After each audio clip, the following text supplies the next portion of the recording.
Harry and Meghan say they want to swap financial dependence for freedom.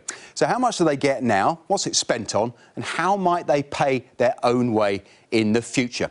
The Sussexes receive 5% of their income via the sovereign grant. That's public money paid to support the official duties of the Queen. It pays for official trips like the £81,000 spent on a trip to Fiji and Tonga last year, and it also covered a £2.4 million refurbishment of their home, Frogmore Cottage, which is owned by the Queen. Now, the couple say they want to stay at the house but will give up the annual sovereign grant payment because they want to be financially independent, and taking the money prevents them in law from earning professional income. But 95% of their money comes from Prince Charles via income from the Duchy of Cornwall, a vast estate of agriculture, property and commercial holdings, which he gets as heir to the throne. Now, last year, Charles paid just over £5 million to fund both the Sussexes and the Duke and Duchess of Cambridge. It pays for their staff, offices, expenses and personal travel. Now, the Sussexes don't mention giving up any of this, which is an interesting definition of financial independence.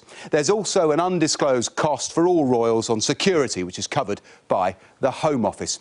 Now, Harry and Meghan are already wealthy. He inherited an estimated £10 million from his mother, and Meghan is said to be worth around £3 million from her acting career. But future income will depend on them trading on their titles. Now, the Sussex royal brand was trademarked last year for a huge range of uses, from merchandise and clothing to social care services and charitable fundraising.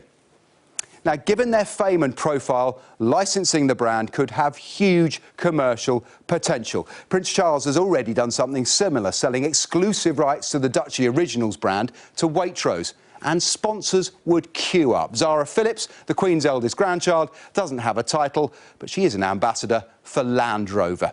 Now, Meghan and Harry say there is a precedent for wage-earning royals. Princess Beatrice and Eugenie both have titles and paying jobs. Meghan has her own earning power, of course. Even if she doesn't return to acting, her name would bring production clout to film, television and publishing projects.